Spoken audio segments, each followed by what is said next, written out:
make sure that as we go through, you guys are fully aware of kind of what we're doing today. It's going to be a more information for some of you guys, especially about, this is kind of the last, I guess you could say, introductory lesson on making sure you guys start reaching out to individuals and the importance of actually networking.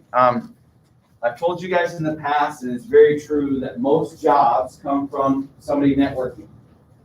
Matter of fact, a lot of the new teachers that are here at our school actually are coming from other districts where, for example, Mr. Tannenbaum, where he came from in the Boston Butte area, first year here, he brought in a whole bunch of teachers. Miss Blair being one of them in the back. And then we had, how many people since then, Miss Blair? There have to be like, so there had to be about, and she goes off on the side tangent. There have to be about close to 15 to 20 teachers that have come in. We just got, we got quite a few last year. Yeah, the math department has changed over. And for us as a teacher, it is about networking. Once you get in a career and you have a good reputation of making sure you guys can interact with students well and avoid the caveats of stupidity that might fall in as a teacher, you start to understand kind of the realm of, all right, you go from one district to another where, hey, we want you to come here for a better situation. And so a lot of people actually move within the career field as a teaching, which is very interesting to me. We have a couple of OG teachers here that have been here since this building opened, like Mr. Miles and Miss Mahoney. When she comes back, she will still be here. They're one of the originals that have been here. So for you guys, depending on the career that you go into, you're going to want to start networking right away, whether it be in cosmetology, any type of service industry like Cosmo. Do I have tattoo artists in here? Okay, so I'll stop bringing that up. Okay, tattoo artists, you're going to want to get into that realm, especially if you start going into body piercing. Just please don't look like the lizard man, because that's a little weird. I'm trying to figure out if he works at AutoZone somewhere, or what his actual job would be. Let me know what that is. Or is it just to be a model? Curious about that. Or don't be like the Ken Doll guy who's in Brazil who looks really weird. If anybody's ever seen that picture of him, that's so weird. So a lot of different realities is making sure as you go through, even in the retail industry of fast food, or being anywhere in terms of a grocery store for a retail position, you can network within those facilities. So in case anything happens, like you always want to make sure you keep your options open and know people in other areas and other states, cities, jobs, in case something like yours happened. I've told the story before, but about 5 or 6 years ago, it used to be at Walmart where you'd have your head manager, and then you'd have 2 store managers right underneath of them, or 3. They would be in charge of each shift. So they'd be the morning, evening, and then the overnight shift. So they have 3 store managers, and then it kind of branched out from there. You'd have each department heads. About 5 years ago, when Walmart was told, or it may have been less than that, to increase their pay, they took all the managers up to the Marriott in Scottsdale and the local Walmarts, which were a couple hundred, and they all gave them severance packages and fired them. So where you're just like, we have to make a management change. We're going to pay our lower end more. The retail cashier stuff, we're going to pay them a little bit more, or we got to cut out the middleman. So they cut out all the managers, and basically it was one big guy, and then now it's departments. But the ones that used to be over everybody on a certain shift, they got rid of them. They fired them all. So that was like $60,000 to $70,000 a year that people that basically the reason I know this because it was one of my sister's ex-husbands, that he basically, which Kate knows, he was let go, and it was like a $60,000, $70,000 job. And it was one of those things where you're just like, damn, that sucks. And then he had to go find something else, and eventually he made his way back, I believe. So good for him. But it was one of those things where you're like, well, this sucks. because especially if it's unexpected.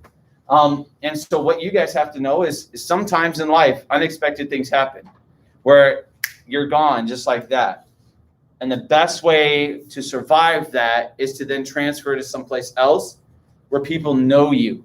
Okay. And that's kind of what we're going to be talking about today. Not only that, but ladies and gentlemen, some of you have to have other things that we're going to talk about next, which is a fairly interesting concept. Think about a part-time job where you guys live right now. Are there anybody or who are people who could help you get that job? And what steps would you need to take to get into contact with them? And what would you say to them? Does anybody here want to work for a corporation or a different organization like a big box one, Amazon, or are we all going to be independent free thinkers in this class? I mean, you may want to be independent free thinkers now until something happens and then you got to realize I got to get a job, damn it. And you're going to turn into a geek squad member, even though you may not know anything about computers. Okay. You may have to turn into a sales associate at Walmart or Target because you need a job to get from point A to point B. The real thing is what you guys have to understand is there anybody that can help you get a job and a footstep into there? Is there anybody that can help you get a job somewhere else or a foothold somewhere to kind of like, hey, buddy, you got a job there? Hey, what about me? Those types of situations. That's how most of you will actually get your jobs as you move forward. And it's the most actually beneficial for you. Now, one of the things is when you network with individuals, it's a very interesting concept here. Sometimes you guys will walk up to people, and when networking, you will be meeting many people for the first time. A self-introduction, or what they call an elevator pitch, is crucial to making a great first impression that can set you apart. Now, I'm not going to make you guys create an elevator pitch. I believe there was a video. I can see if I can find it. And if I can't, I'll go on YouTube and look it up and I'll find it and I'll play it for you. But an elevator pitch is basically also a little sales thing, especially if anybody in here does their own business. When you're meeting with investors, you're meeting with somebody that's got a little bit of extra cash in their pocket that says, hey, invest in me.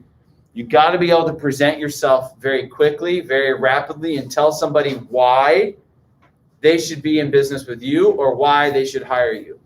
If you just walk up and you say a lot of or you look like you're an uneducated individual, okay, it's not going to be as successful as you want it to be. All right. So when you're doing this, here's a couple of examples, and I'll show you guys real quick.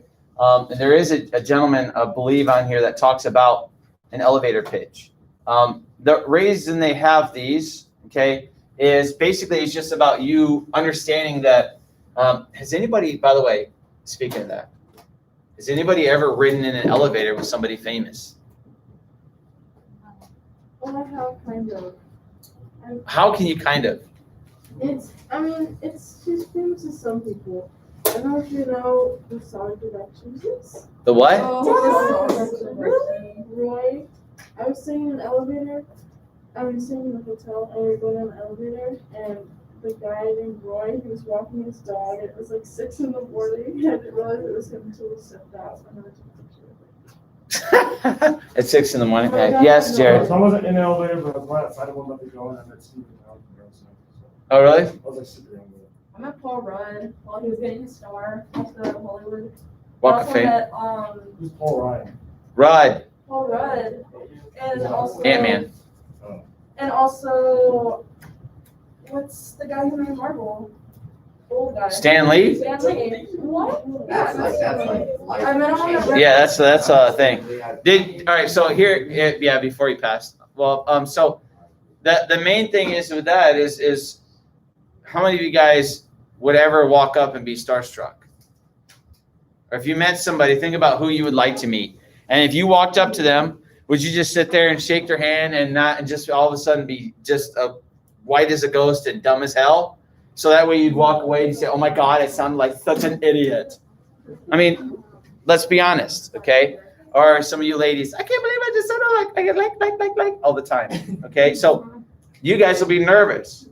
That's what this idea is about. It's understanding conquering your nerves when you go into a professional realm. Okay, like the first time if you guys start to network out, and I am going to use anybody that works in the cosmetology field. You walk out and you see somebody that has beautiful hair, or you're just like, wow, and you think that they work at a beauty parlor, or you know that they do because you've seen them. Would you walk up to them and act like a buffoon when you're trying to talk to them? No. Okay, would you walk up with a kind of it doesn't have to be a professional attitude, but one where it sounds like you have your shit together.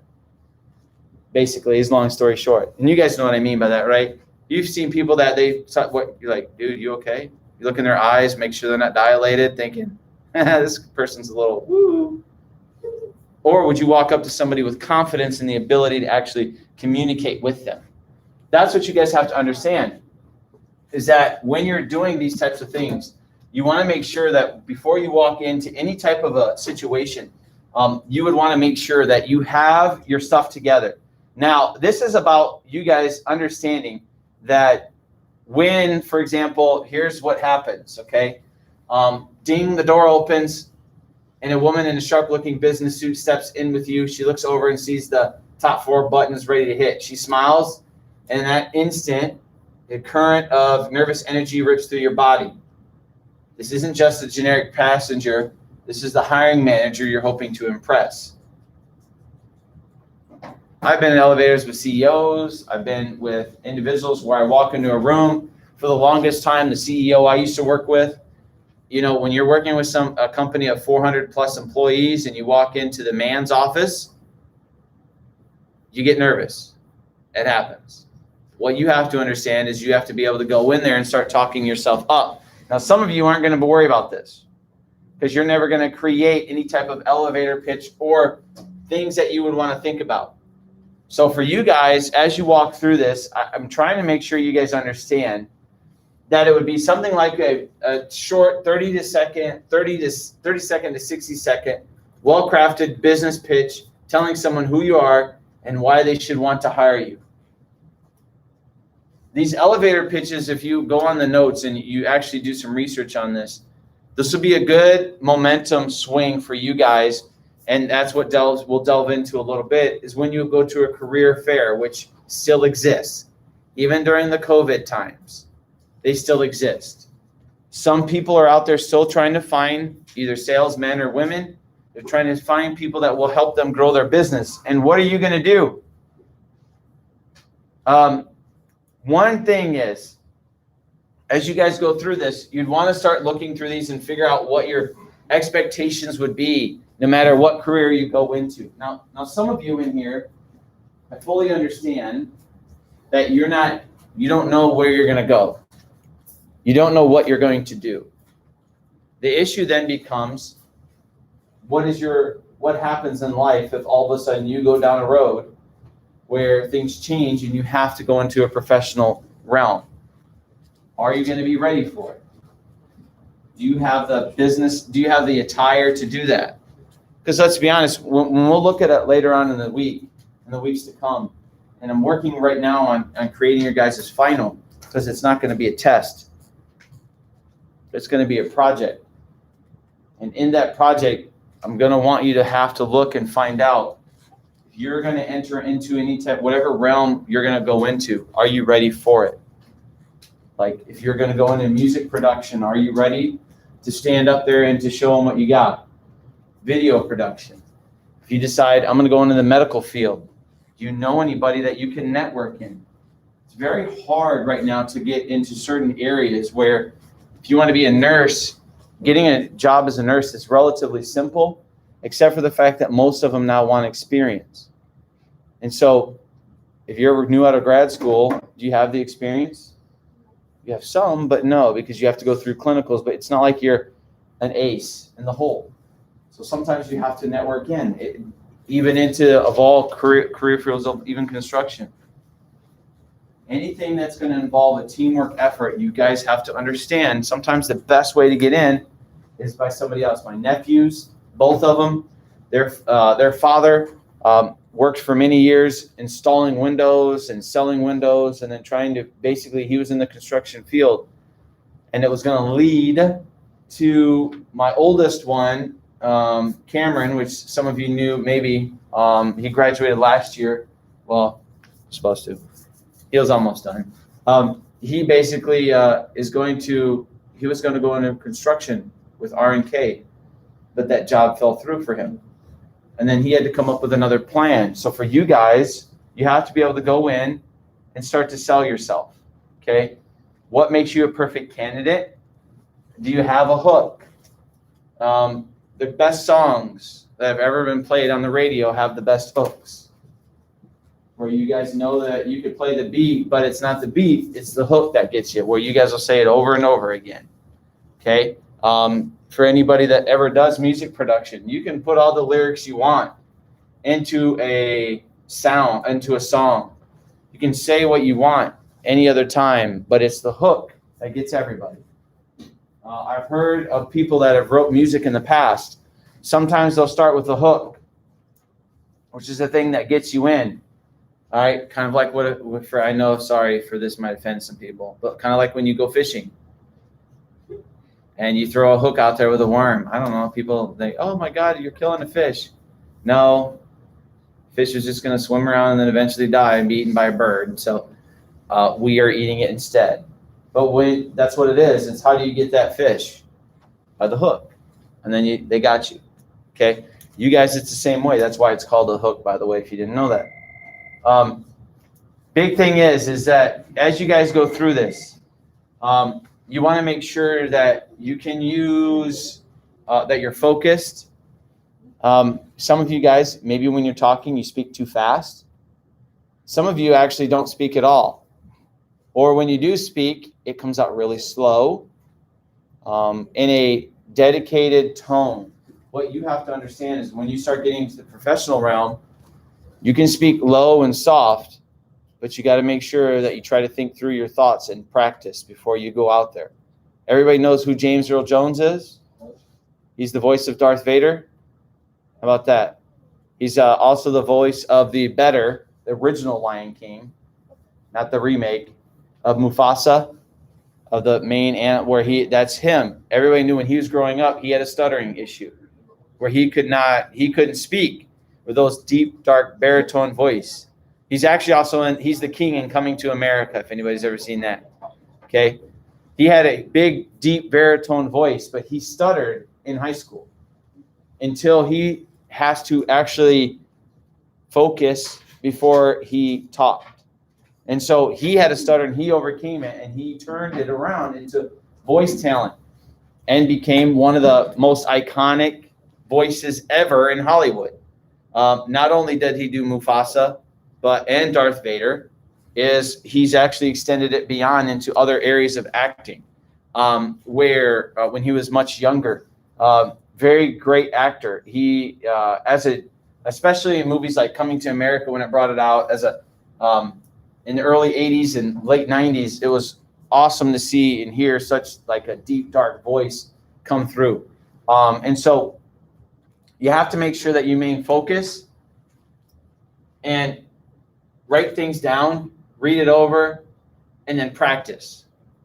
Especially if you're going to go into a realm of meeting of professional individuals that are going to rely on you. Don't be a robot, okay? Just know, ladies and gentlemen, you want to go in there with a smile on your face. Make sure you can give them something. Business cards are kind of an old-fashioned takeaway that some of you might think are inexistent.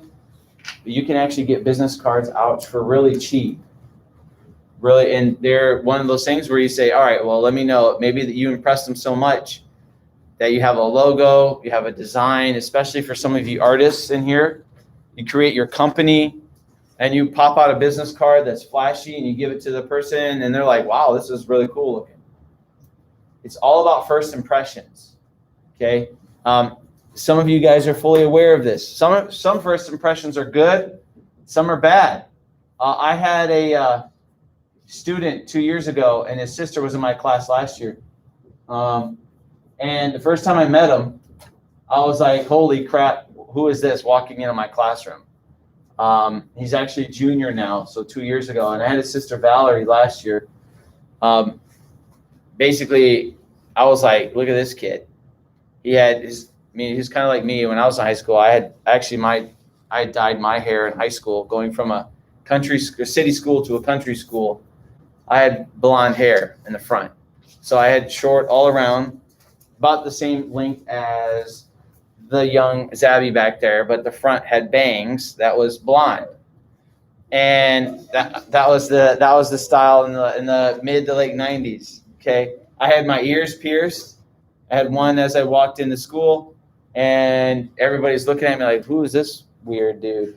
That was the same way with Nate. When Nate walked in here, he had his basically both ears pierced and hat backwards, New York stuff. I'm like, "Oh, for the love of freaking Pete!" And when we started talking, I was like, "All right, this kid's dumb as hell." He wasn't. So you learn as a teacher not to make first impressions when, even though you walk in, you're like, okay, I can work with this. And that's the beauty of it. For me, is being a teacher is I can work with most students, no matter what they bring to the table.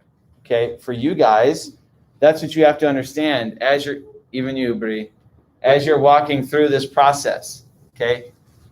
You're going to bring things to the table and people are going to look at you and they will judge you, whether you like it or not. Okay. However, ladies and gentlemen, you have to make sure that you prove them wrong. And like me, and I fully admit, and I've told that story every year, and I told that story to his sister, and she started laughing because she knew how true it was. Sometimes your brother, bless you, does not come across as the smartest kid. But he tried, he worked hard, and he did. So for you guys, one thing as you go through this is make sure, if you want to read that article, you can, but they have some great tips on how to introduce yourself to people. Because that's the best thing. You don't want to walk up and sound like an idiot, basically. Long story short, okay? You want to sound like you got your crap together and that everybody wants to be around you, okay? That's the big thing. 6 ways to network, not just while you're in college, but this will be after high school as well. For you guys in here, it's never too early to start, okay? There's some tips.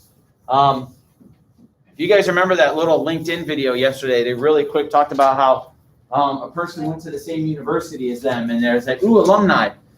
There are times where you guys will have connections with people, especially related to school.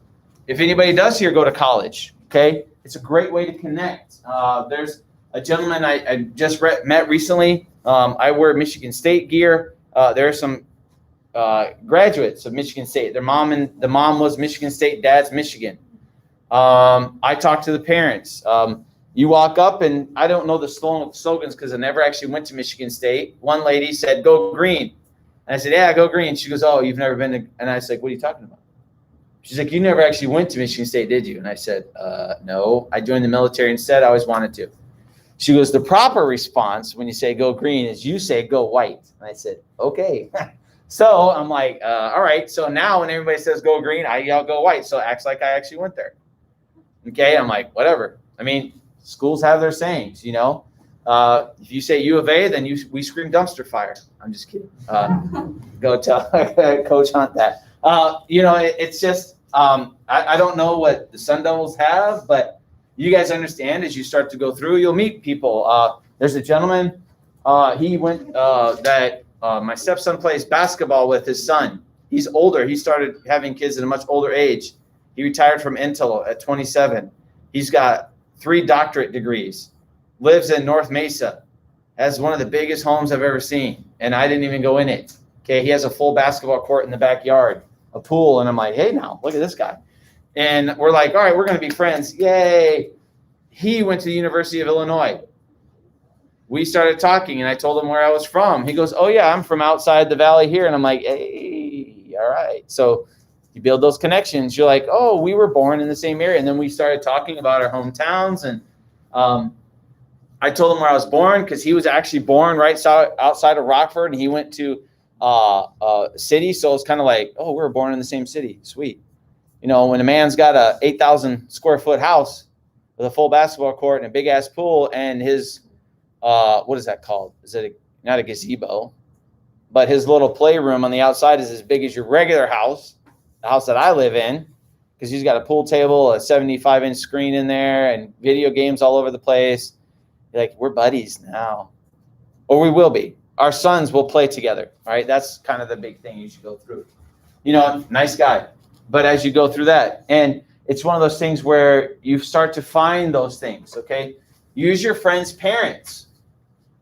They have decades. Or your guardian's parents. Or your friend's guardians. All right, some of you guys may have connections where you'll slowly start to get them. Get out of the bubble. When you get into college, sometimes you will get hunkered down. Go experience life. Use LinkedIn. They even suggest it here, and this is a different article from Newsweek. Too many students avoid making the mistake. Too many students make the mistake of thinking they can avoid LinkedIn until after. But start tracking yourself now and building your network, even in high school, especially if any of you in here, ladies and gentlemen, are going to an industry where you need connections. You need connections like music, Cosmo. I'll go back to the tattoo part. Anybody in here going into those realms where it's a very single, independent, yet strong business model where each shop is its own owner. You need to make connections. Okay, now whether it be going to like a fair, they have fairs all the time. Like if anybody in here wants to be involved in weddings, they have a wedding shower, everything that happens every year in downtown Phoenix. You walk in and you start getting business cards, and you would connect that way, network to try to get into weddings, especially if you want to be in the photography business. Okay, use Twitter strategically if you can, and then lastly, get an internship, which we will talk. This is the most obvious, but cannot be understated. Okay, internships would be very helpful in places like music or video production. If you're going to go into the realm of even video games, you understand medical field, hell, an internship we'll talk about later could be in any great field. How you doing, Macy? All right.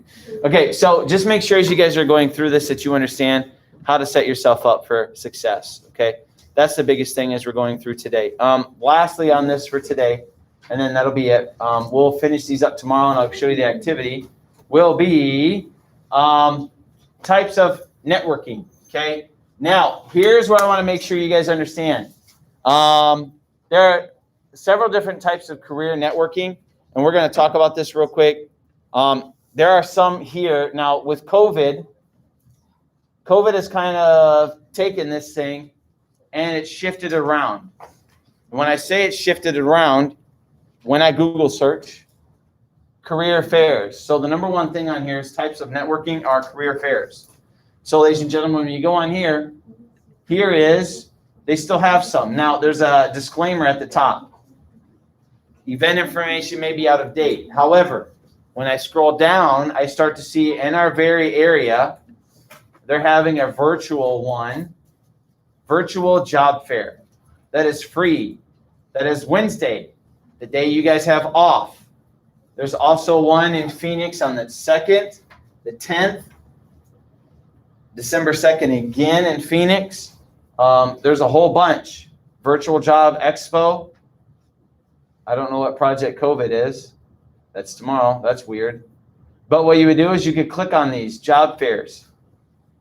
Ladies and gentlemen, then you would get actual advice, okay? And what they have on here is they usually tell you who's here, okay? If you're looking, it's what are you looking for?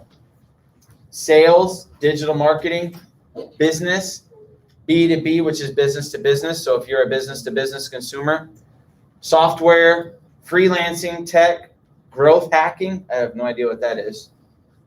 Looking into contracting, people looking for key account managers or key account manager position. That's a sales.